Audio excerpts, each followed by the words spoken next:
Ouais, merci à Coppelia et Willy pour l'exercice difficile de minuter des camarades qui ont beaucoup de choses à dire et qui prennent le temps pour le dire. Merci à eux. Alors moi non plus, je suis pas historien, mais pas universitaire non plus. Et en plus, j'ai été licencié de mon entreprise. Alors, ça fait beaucoup de choses que je ne suis pas, mais je continue en fait à intervenir dans l'entreprise au quotidien. Et pas parce que en fait le patron l'a bien voulu, mais parce qu'en fait, en se mettant en grève à l'intérieur de l'entreprise, en ayant des soutiens à l'extérieur de l'entreprise, eh bien on a imposé cette réalité qui était au début pas inscrite dans la loi, cette réalité qui, les 12 premiers mois, eh bien c'était des chefs, c'était on va dire le citoyen chef, le citoyen huissier, le citoyen policier, qui venait voir en fait le citoyen travailleur pour lui expliquer qu'en fait il fallait qu'il dégage, avec la demande de mon citoyen patron de me faire dégager par la force brute de la police, avec une amende de 1 000 € à chaque fois que j'entrais dans un bureau de poste, et avec la volonté évidemment de m'interdire définitivement par la loi de pouvoir continuer à représenter les collègues. Alors à une petite échelle, celle d'une grève de 15 mois en illimité, avec 20% des effectifs, avec dès le premier mois des payes à 0 €. On a réussi à imposer quelque chose qui était dans la réalité de cette grève, à l'imposer et à l'inscrire dans la loi, puisque de fait, même si on n'en parle pas souvent, mais il est inscrit dans la loi aujourd'hui, sans que ce soit il y ait le moindre recours de la part de ma direction, et bien le fait que même si tu n'es pas membre de l'entreprise, eh bien, si tu as le mandat d'une organisation syndicale, tu as le droit de représenter les travailleuses et les travailleurs de cette entreprise en déposant des préavis, en signant des accords collectifs, en signant des conventions collectives, en pouvant participer aux assemblées générales, aux heures d'information syndicale et en étant auprès et avec ses collègues. Pourquoi je dis ça? Parce qu'en fait, moi je remercie les camarades et en particulier Willy, coude à coude, dont on fait partie pour les camarades de Sudpost 92 et individuellement, parce que, en fait, je me disais, qu'est-ce qui est nouveau un peu dans la discussion là? Moi, il y a des choses ici, j'aurais pas posé de cette façon-là, je les aurais pas discutées de cette manière-là. Mais ce que je trouve intéressant, c'est qu'à la fois, on discute de comment résister de manière concrète avec nos couloirs, en dépassant ces couloirs, mais aussi on discute du fond. Et je trouve que si ce cadre qui pour moi doit persister permet à la fois d'avoir un débat ouvert où on réfléchit à voix haute et en même temps être capable de résister aux coups qu'on se prend, eh bien évidemment on aura largement réussi notre pari. Alors comme je ne veux pas embêter, comme ça a été fait pendant toute la soirée, les camarades qui minutent, j'en suis à 3 minutes 10, on m'a dit 6, j'ai vu que ça a dépassé très largement. Juste quand même débattre un peu du fond. Moi, il y a un truc qu'a dit Eric que je trouve Fassin, qui m'a percuté et sur lequel on est d'accord. C'est-à-dire, tu résistes, ça veut dire que en fait, t'es pas à l'offensive. Bon, mais vous savez, c'est cette histoire de qui est le premier de la poule et de l'œuf. C'est-à-dire que quand tu résistes et quand on tape dessus, c'est parce que souvent, en tous les cas, moi, de manière très empirique, dans l'entreprise dans laquelle je suis, quand ils tapent, c'est parce qu'en fait, on a fait des pas en avant. Quand ils tapent, c'est parce qu'on a été capable, en fait, de démontrer à l'échelle de notre entreprise que, eh bien, les patrons, ils volaient, mais pas juste de manière théorique, qu'ils volaient du temps de travail.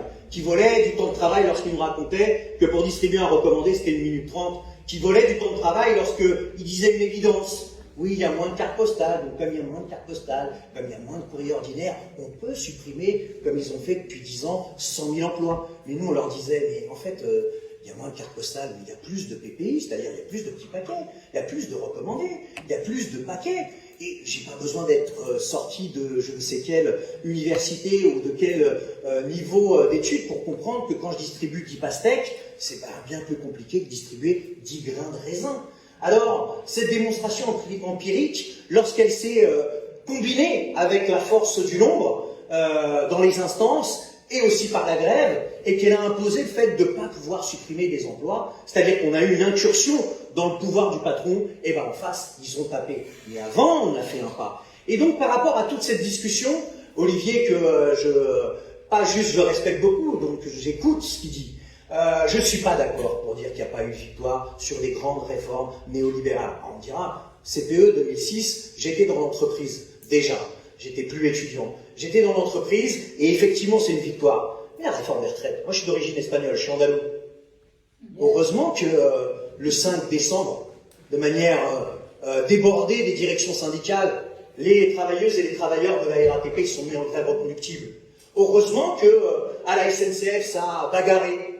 Heureusement qu'on n'a pas accepté la trêve des confiseurs de Noël.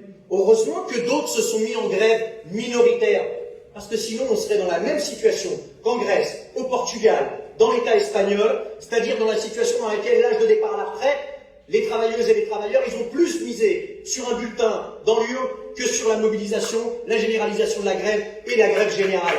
Et elle permet aujourd'hui de pouvoir dire, évidemment, on a tenu décembre, on a tenu janvier, et évidemment, il y a eu mars, le confinement. Mais s'il n'y avait pas eu ces grèves, s'il n'y avait pas eu ces reconductions de grève, on n'aurait pas fait reculer le gouvernement. Alors on est dans quelle situation?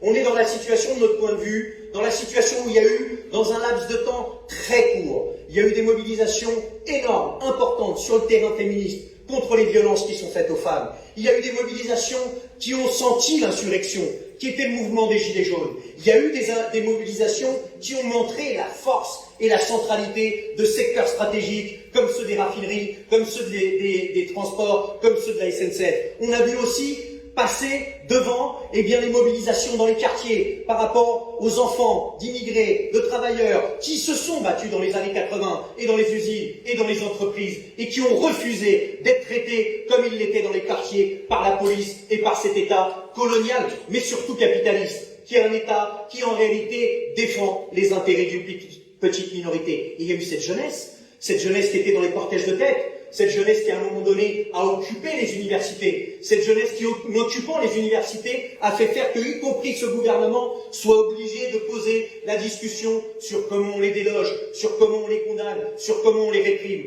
Il a résisté, mais il y a eu occupation, il y a eu mobilisation de la jeunesse. 2016, 2018, 2019, si tout ça arrivait au même moment, si on sortait de nos couloirs, si les différentes directions syndicales, politiques, associatives, pas juste au niveau des sommets, mais de manière horizontale, verticale, discuter véritablement de plan de bataille, reprenez vraiment au cœur la nécessité de tout bloquer, de tout décider, parce qu'on fait tout tourner. Ça changerait les choses. Et ça ferait en sorte qu'effectivement, la répression qu'on vit au quotidien, on la reporterait sur une décision de nous. On fait tourner cette société. On l'a vu pendant le Covid. Ceux qui étaient essentiels, en grande partie, ce sont ceux qui sont méprisés au quotidien dans les entreprises. Et on a vu aussi, comme dans la boîte dans laquelle on est, tous les chefs, tous les cadres, ils étaient tous en télétravail. Et ça fonctionnait quand même. Alors que ça, à un moment donné, il y a cet entre-deux. Il y a des monstres, mais il y a aussi des possibilités, des opportunités. On est content d'appartenir à ce cadre commun et collectif qui est celui de coude à coude, réfléchir à voix haute, se battre et se serrer les coudes dans la situation actuelle. Très franchement, si on arrive à le faire sur la durée, sur la continuité, on saura saisir les occasions.